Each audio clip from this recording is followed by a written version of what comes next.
আমরা রয়েছি উত্তরকাশীতে। উত্তরকাশীতে এসে রয়েছি ভারত সেবাশ্রম সংঘে। আজ আমাদের উত্তরকাশীতে দ্বিতীয় দিন।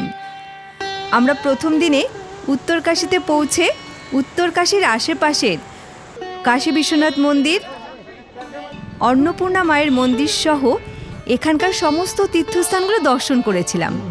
সে ভিডিও তো আপনারা তো দেখিয়েছেনই।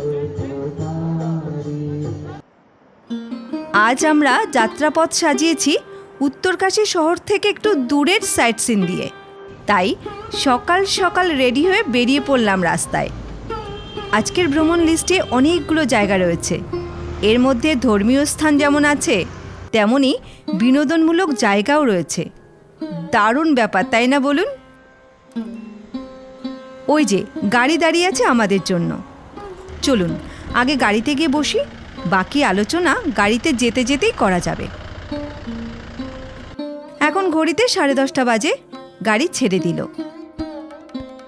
ও হ্যাঁ, যা বলছিলাম আপনাদের, আজ যেহেতু আমরা অনেকটা দূরের পথের অনেকগুলো জায়গা একসাথে দর্শন করব বলে ঠিক করেছি, তাই 1500 টাকা দিয়ে একটা গাড়ি রিজার্ভ করে নিলাম।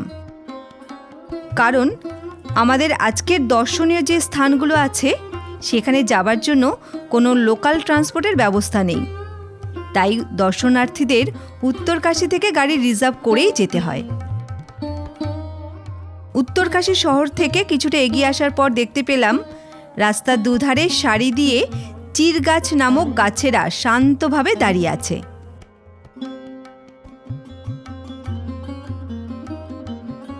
আর তাদেরই মাঝে রাস্তা ধরে আমাদের গাড়ি একের পর এক মোড় পেরিয়ে এগিয়ে চলেছে।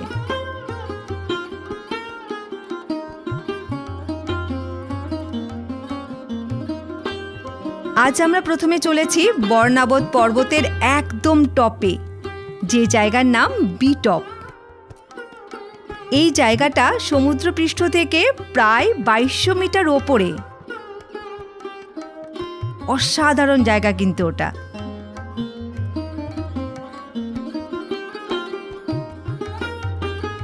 ভারত সেবাশ্রম সংঘ থেকে বিটপের দূরত্ব প্রায় 2 থেকে 3 কিলোমিটারের মতন। খেয়াল করেছেন, গতকালকের মতো আজকেও কিন্তু রোদের তেমন প্রখর তেজ নেই, মেঘলা ওয়েদার।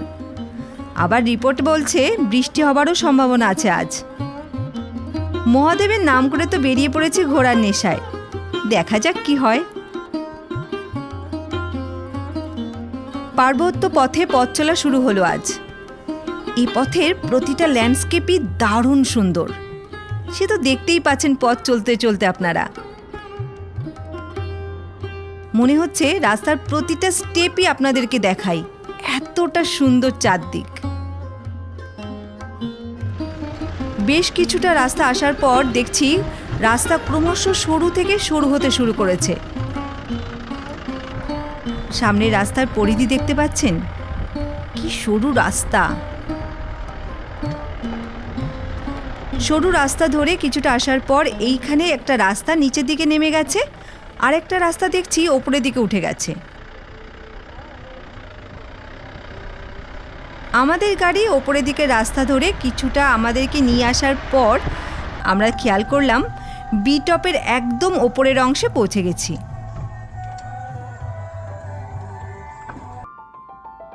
এখান থেকে নিচের ল্যান্ডস্কেপটা একবার দেখুন, শুধু অপূর্ব। এই জোন থেকে পুরো উত্তরকাশী শহরকে সুন্দরভাবে দেখা যায়। আজ মেঘলা ওয়েদার না হলে আরো বেশি সুন্দর লাগতো এখান থেকে উত্তরকাশীর গোটা শহরকে দেখতে। আশ্রম থেকে শুনে এসেছিলাম এখানে নাকি অনেক সিনেমার শুটিং হয়েছে। হবে নাই বা কেন বলুন, সৃষ্টিকর্তা এত সিনেমেটিক ভাবে জায়গাটা তৈরি করেছে যে যে দেখবে সেই মুগ্ধ হবে। এই হচ্ছে চির গাছ। গাছের পাতাগুলোতে হাত দিলে আপনি ফিল করবেন দারুণ সফট, আলাদা একটা ভালো লাগা অনুভব করবেন। আসার সময় গাছেদের দেখিয়েছি, এখন গাছের পাতাও দেখিয়ে দিলাম আপনাদের। চলুন এবারে আমরা চির গাছের জঙ্গলের মধ্যে একটু ভেতরের দিকে এগিয়ে যাই। এমন সুন্দর নিলিবিলি পরিবেশে দারুণ এক শান্তি অনুভব করা যায়। এরকম পরিবেশে 1 ঘন্টা চুপ করে বসে থাকলেই আমার মনে হয় জীবনের অনেক জটিলতার জট খুলে যাবে, নতুন পথের সন্ধানও পাওয়া যায়। চিরগাছের জঙ্গলটা ভালোভাবে ঘুরে ফটোশ্যুট করে গাড়ির কাছে চলে এলাম। গাড়ি এবার নিচের দিকে নামতে শুরু করলো। সামান্য কিছুটা আসার পরই আমরা দেখলাম ডান দিকের ল্যান্ডস্কেপটা দারুণ সুন্দর, তাই ড্রাইভার দাদাকে একটুর জন্য দাঁড়াতে বললাম। এখান থেকেও কিন্তু উত্তরকাশী শহরকে দারুণ সুন্দর দেখাচ্ছে।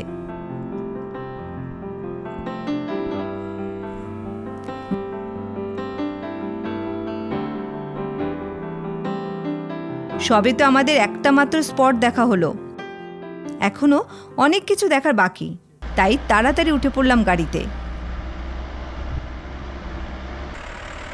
সরু রাস্তা ধরে কিছুটা নেমে আসার পর ড্রাইভার দাদা এই জায়গাটাকে দেখিয়ে বলল, দেখুন তো এমন ছবি আপনাদের শহরে পাবেন কিনা।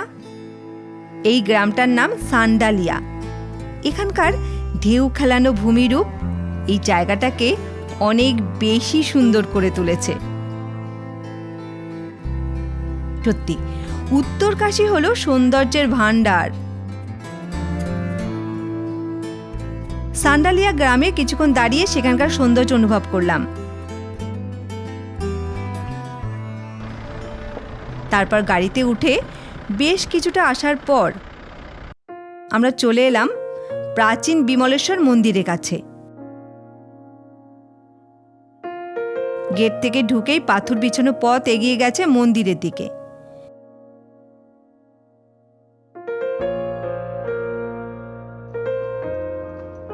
একটু সাবধানেই কিন্তু পা ফেলতে হচ্ছে, কারণ পা এদিক ওদিক হলে পড়ে যাবার সম্ভাবনাও আছে।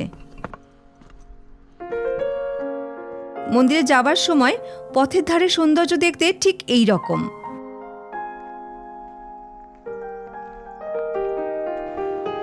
কিছুটা আসার পর মন্দিরে যাবার জন্য একটা সিঁড়িপথ পেলাম। সিঁড়িপথটাও বেশ ভালো। সিঁড়িপথ শেষ হতেই আমরা পৌঁছে গেলাম মন্দির চত্বরে।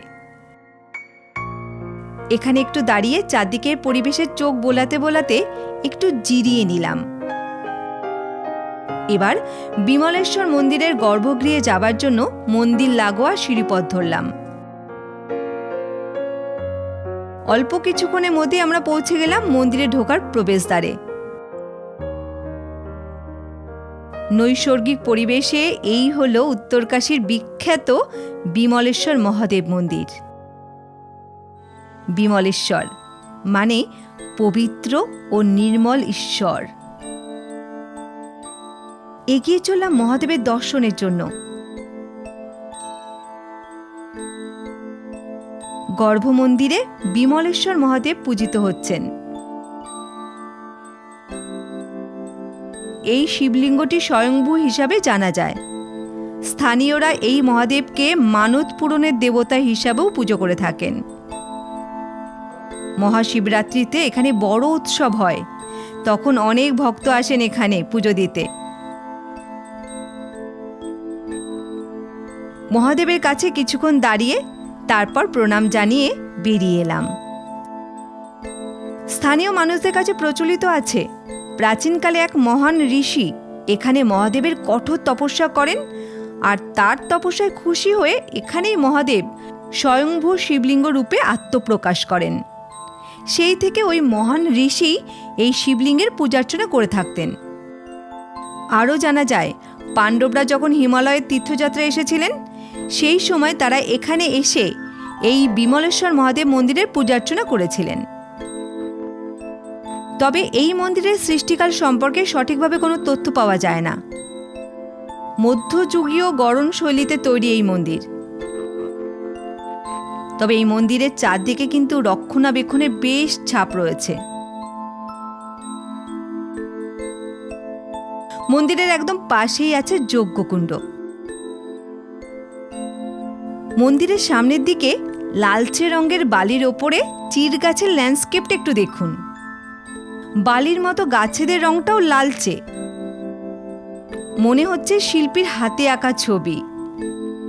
পুরো মন্দির চত্বরটাই দারুণ সুন্দর। পুরোহিত মশাইয়ের সাথে গল্প করতে করতে জানছিলাম ডিসেম্বর মাসের শেষ থেকে মার্চ পর্যন্ত এখানে প্রচুর বরফ পাওয়া যায়। মন্দিরের ভেতর এবং বাইরে সর্বত্র যেন একটা আধ্যাত্মিকতার পরিবেশ ছড়িয়ে আছে। বিমলেশ্বর মন্দিরের ঠিক মুখোমুখি ওই যে দূরে দেখছেন, ওটা হচ্ছে রাজরাজেশ্বরী মায়ের মন্দির। এবারে আমরা মহাদেবের মন্দির থেকে বেরিয়ে সোজা রাস্তা ধরে এগিয়ে চললাম রাজরাজেশ্বরী মায়ের কাছে। চারদিকে হাওয়ার শব্দ শুনতে পাচ্ছেন? খুব হাওয়া এখানে, দারুণ শান্তি এখানকার বাতাসে। পাহাড়ের চূড়ার ওপর ছোট্ট একটা মন্দির। রাজরাজেশ্বরী মা হলেন আদ্যা শক্তির এক রূপ। শাস্ত্রমতে রাজরাজেশ্বরী হলেন পরাশক্তি। এই মা সৃষ্টির আদিতে ব্রহ্মা, বিষ্ণু ও মহেশ্বরকে শক্তি দান করেন। এই রাজরাজেশ্বরী মা ললিতা ত্রিপুরা সুন্দরী রূপেও অসুরের বধ করেছিলেন। রাজরাজেশ্বরী মা শক্তি, করুণা ও জ্ঞানের প্রতীক।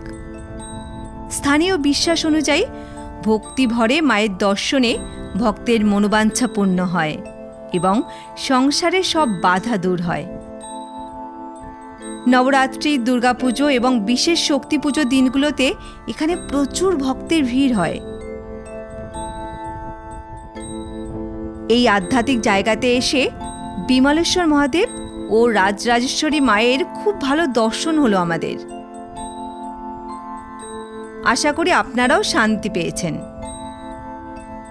এখান থেকেই বিমলেশ্বর মহাদেবকে প্রণাম জানিয়ে নিচের দিকে নামতে শুরু করলাম। নিলিবিলি ও নিঃসঙ্গ রাস্তা দিয়ে এগিয়ে চললাম নিচের দিকে। উত্তরকাশীতে অনেকেই আসেন, তবে বেশিরভাগ মানুষই বিশ্বনাথ মন্দির ও অন্নপূর্ণা মায়ের মন্দির সহ আশেপাশের মন্দিরগুলো দর্শন করে গঙ্গোত্রী ধামে চলে যান। তবে আমি বলবো একটা দিন বেশি থেকে সামান্য দূরের এই স্থানগুলো দর্শন করে নিন। আর কখনো আসা হবে কিনা কে জানে। তাই সুযোগ থাকলে যতটা বেশি দেখা যায় ততই ভালো, না হলে এমন গুরুত্বপূর্ণ স্থানগুলো না দেখা থেকে যাবে। গাড়ি করে এবারে আমরা এগিয়ে চললাম সামনের দিকে। কিছুটা পথ আসার পর গাড়ি এসে দাঁড়ালো কুটিটি দেবীর মায়ের মন্দিরের কাছে।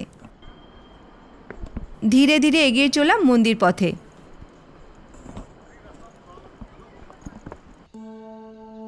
পৌঁছে গেলাম মন্দিরের কাছে।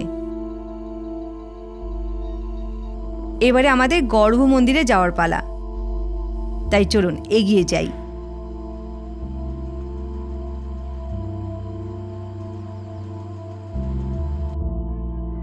গর্ভ মন্দিরে এসে দেখলাম কালী মা, দুর্গা মা, সরস্বতী মা, হনুমানজি, গণেশজি এবং ভগবতী মায়ের ঢোল রয়েছে বেদিতে। এখানে কুটিটি মা রাজরাজেশ্বরী মায়ের দুর্গার এক রূপ হিসাবে পূজিত হন।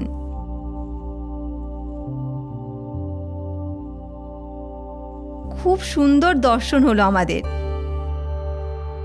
জানেন, কুটিটি মন্দিরের নামটা রাজস্থানের কোটে থেকে এসেছে।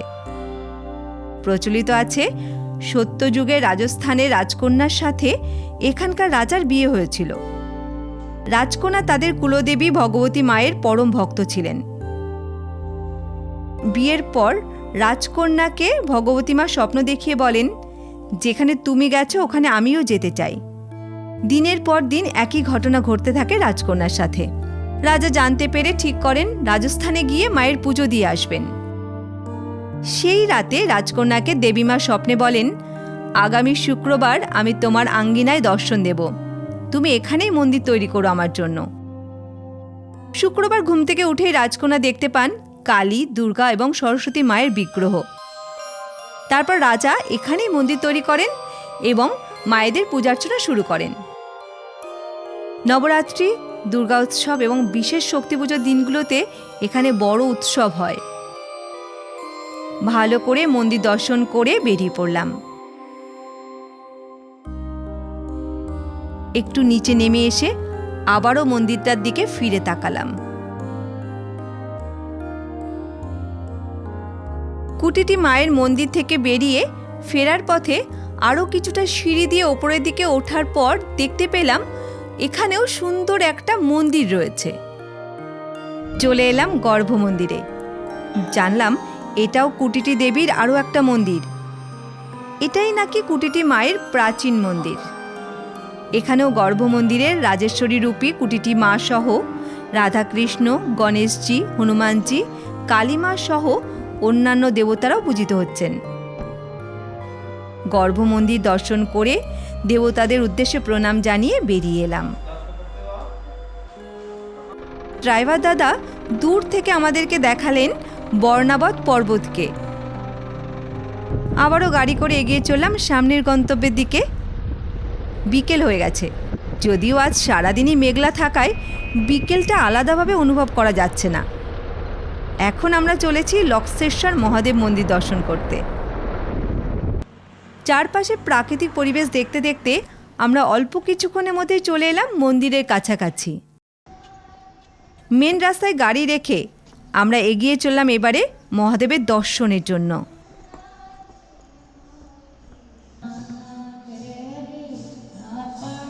গেট থেকে ঢুকে পড়লাম মন্দির চত্বরে। মন্দির চত্বরে ঢুকেই সামনেই রয়েছে ছোট্ট মন্দির।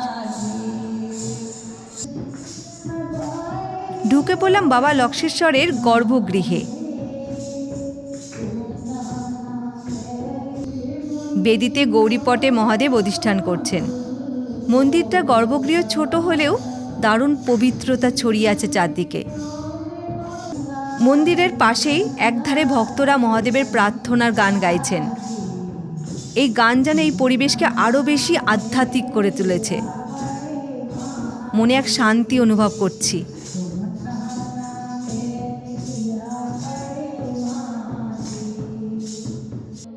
লক্ষ্যেশ্বর নামটা এসেছে লক্ষ্য ও ঈশ্বর থেকে, অর্থাৎ অসংখ্য দেবতাদের ঈশ্বর শিব। শ্রাবণ মাসে এখানে প্রচুর ভক্তদের ভিড় হয়। এছাড়াও মহারাত্রি উপলক্ষে এখানে বিশেষ পুজোও হয়। ভাগীরথীর তীরে খুব সুন্দর পরিবেশের মধ্যে এই লক্ষ্যেশ্বর মন্দিরটা গড়ে উঠেছে। আমরা ধীরে ধীরে মন্দির চত্বরে সব কিছু ঘুরে দেখলাম। আপনাদের খুব বলতে ইচ্ছে করছে, যারা পারবেন একবারের জন্য হলেও উত্তরকাশীতে এসে এই সব পূর্ণভূমিতে আসুন। এখানকার আধ্যাত্মিকতাই আপনাকে বুঝিয়ে দেবে কেন উত্তরকাশীকে ক্ষুদ্র বেনারস বলা হয়। বেশ কিছুটা সময় আমরা এই মন্দির চত্বরে কাটালাম। এখনো সন্ধে হতে বেশ কিছুটা সময় বাকি, তাই এবারে আমরা চলেছি ভাগীরথীকে কাছ থেকে দর্শন করার জন্য। তবে আপনাদের কাছ থেকে বিদায় নেওয়ার সময় হয়ে গেছে, কারণ আজকের মতন যাত্রা এই পর্যন্ত। আপনাদের সাথে আবার দেখা হচ্ছে আমাদের আগামীকাল গঙ্গোত্রী ধাম দর্শনে। উত্তরকাশী থেকে গঙ্গোত্রী ধাম পৌঁছে গঙ্গা মায়ের দর্শন সহ সমগ্র ভিডিওটি দেখার অনুরোধ রইল আপনাদের কাছে। আজকের মতন বিদায়। সকলে ভালো থাকবেন, সুস্থ থাকবেন। ধন্যবাদ।